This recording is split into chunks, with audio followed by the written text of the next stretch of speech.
Temperature, effect of temperature किसके ऊपर भाई? सेमीकंडक्टर्स के ऊपर। सेमीकंडक्टर के ऊपर टेम्परेचर क्या असर होता है? याद रहे कि सेमीकंडक्टर के बारे में लास्ट क्वेश्चंस पढ़े थे। सेमीकंडक्टर वो होता है जो कि बिजली की कंडक्शन अच्छी नहीं करता। एक तो वो कंडक्टर अच्छा नहीं होता और वो इंसुलेटर भी अच्छा नहीं होता। मतलब कंप्लीट करंट नहीं गुजरने देता, ऐसा भी नहीं होता, कंप्लीट करंट गुजर जाता है, ऐसे भी नहीं होता। तो सेमीकंडक्टर होता है दरमियानी या नामुकम्मल करंट गुजरने वाला। जबकि आगे लिखता है why conductivity of metals decreases with the increase in. एक क्वेश्चन को एक क्वेश्चन और बनाकर भी किया जा सकता है। यानी एक क्वेश्चन तो कंप्लीट हो गया, हमने पढ़ लिया सेमीकंडक्टर पर टेम्परेचर का क्या असर है। एक ये हो सकता है कि why conductivity of the metals decreases, क्योंकि मेटल बहुत अच्छे कंडक्टर होती हैं और ये बता रहा है कि मेटल की अंदर से करंट गुजरने की सलाहियत कम हो जाती है। कब? By increasing the temperature. जबकि उलट हो जाता है, while conductivity of semi conductor increases by increasing the temperature. यानी बात समझ में आई आपको ये कि बिजली की कंडक्टेंस बढ़ जाती है टेम्परेचर के बढ़ाने से इन सेमी कंडक्टर, लेकिन घट जाती है इन मेटल्स। भाई ये क्या बात हुई? टेम्परेचर का असर उलट क्यों हो रहा है? आप समझ लीजिए कि आपके पास एक मेटल है और मेटल के अंदर क्या है? एटम्स हैं। और ये एटम्स क्या रखते हैं? इलेक्ट्रॉन्स। बहरहाल मैं फिलहाल कुछ एटम्स मजीद बनाना चाहता हूँ ताकि समझ में आ जाए। तो ये आपके पास एटम्स हैं और इसके अंदर हम बनाते हैं कुछ इलेक्ट्रॉन। जैसे मिसाल के तौर पर ये इलेक्ट्रॉन है, ये इलेक्ट्रॉन मूव करेगा, ये इलेक्ट्रॉन मूव करके कहाँ जाएगा? इधर। और यहाँ से मूव करता हुआ कहाँ जाएगा? इधर। यहाँ से मूव करता हुआ इधर, इधर से मूव करता हुआ बिल आखिर इधर। और ऐसे ये पूरे सिस्टम में मूव करता है। यानी अगर आपको करंट दिया जाए, ये मैं बात कर रहा हूँ मेटल्स के एतबार से, कि मेटल्स में ऐसा होता है कि जब आप करंट देते हैं तो वो कंडक्टेंस शो करती है।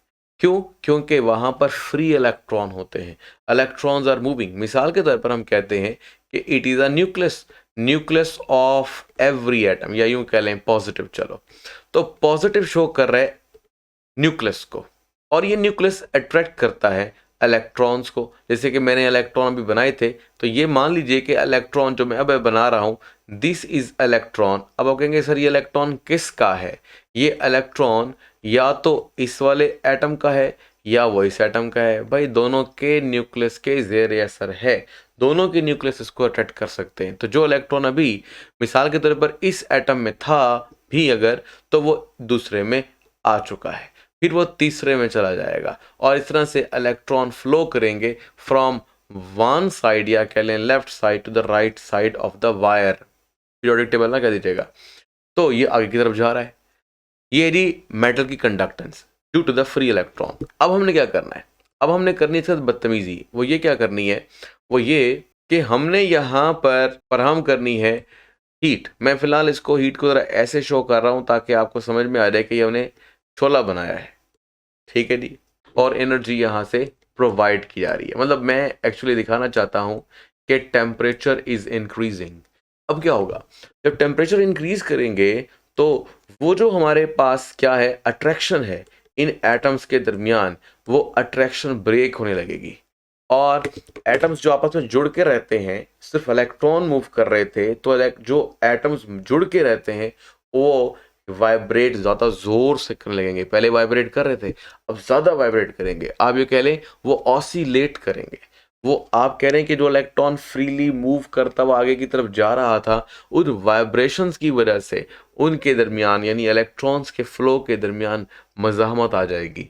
और मज़ाहमत आ जाने की वजह से, या कह लें रेजिस्टेंस आने की वजह से, या कह लें डिस्टॉर्शन या रुकावट जो है वो आ जाने की वजह से, अब इलेक्ट्रॉन का जो फ्लो होगा वो उतना स्पीड से नहीं होगा जितने स्पीड से पहले होता था। यानी with the temperature increase the metals conductivity decreases because the atoms which were only vibrating now can oscillate and make the electron move with disturbance. ठीक है ना, डिस्टर्बेंस हो जाएगी, इलेक्ट्रॉन की जो स्टेडी मूवमेंट थी डिस्टर्ब हो जाएगी और इलेक्ट्रॉन उस तरह से फ्लो नहीं कर पाएंगे जैसे वो करते थे। सो रेजिस्टेंस बढ़ जाएगी, ऐसे भी बोल सकते हैं। और हम कहते हैं कि conductivity decreases with the increase in temperature for the metals.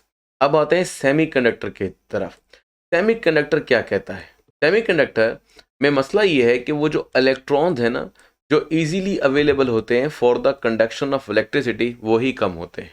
जब वो कम होते हैं तो अच्छी तरह कंडक्शन होती नहीं है।